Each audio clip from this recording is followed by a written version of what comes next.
Hi guys, എല്ലാവർക്കും നമസ്കാരം. പുതിയ വീഡിയോയിലേക്ക് സ്വാഗതം. ഞാൻ കോളേജിലോട്ട് പൊയ്ക്കൊണ്ടിരിക്കുകയാണ്.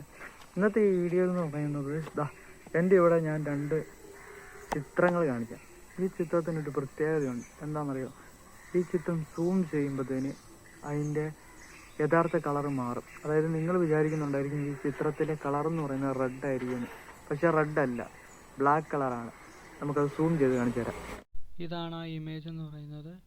ഈ ഇമേജിൻ്റെ കളർ എന്ന് പറയുന്നത് റെഡ് കളറാണ്.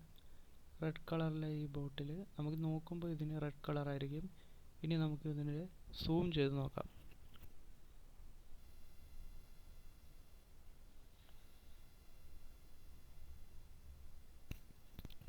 കണ്ടില്ലേ? ഈ ലൈൻസിൻ്റെ, ഈ വൈറ്റ് കളറിലെ ലൈൻസിൻ്റെ ഇടയിലൂടെ പോകുന്നിരിക്കുന്നത് ബ്ലാക്ക് കളറാണ്. ഇവിടെ എങ്ങും റെഡ് കളറല്ല. ഇനി നമുക്ക് സൂം ഔട്ട് ചെയ്യാം.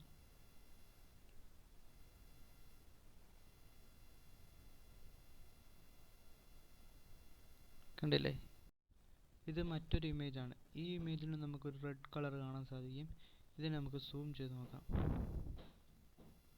കണ്ടില്ലേ? യഥാർത്ഥത്തിൽ അവിടെ റെഡ് കളർ ഇല്ല. ആ വൈറ്റ് ലൈൻസിൻ്റെ ഇടയിൽ ബ്ലാക്ക് കളറാണ്. സൂം ഔട്ട് ചെയ്യുമ്പോഴാണ് അവിടെ എന്തോ സംഭവിക്കുന്നത്.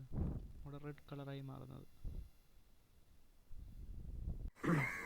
ഈ ഒരു പ്രതിഭാസത്തിന് കാരണം കളർ കോൺസ്റ്റൻസി എന്ന് പറയുന്ന ഒരു പ്രക്രിയയാണ്.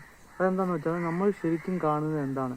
നമ്മൾ ശരിക്കും കാണുന്നത് ആ ലൈൻസിൻ്റെ ഇടയിലെ ബ്ലാക്ക് കളറാണ്. പക്ഷേ നമ്മുടെ ബ്രെയിൻ എന്തായിട്ടാണ് കാണുന്നത്? നമ്മുടെ ബ്രെയിൻ അതിനെ മനസ്സിലാക്കുകയാണ് അത് ബ്ലാക്ക് അല്ല, അത് റെഡ് ആണ്.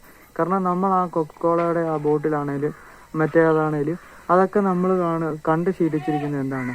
റെഡ് കളറിലാണ്. അതുകൊണ്ട് എന്താ ബ്രെയിൻ അതിനെ മനസ്സിലാക്കുകയാണ് ബ്ലാക്ക് അല്ല റെഡ് ആണെന്ന്. ഇതാണ് ഇതിന് കാരണം.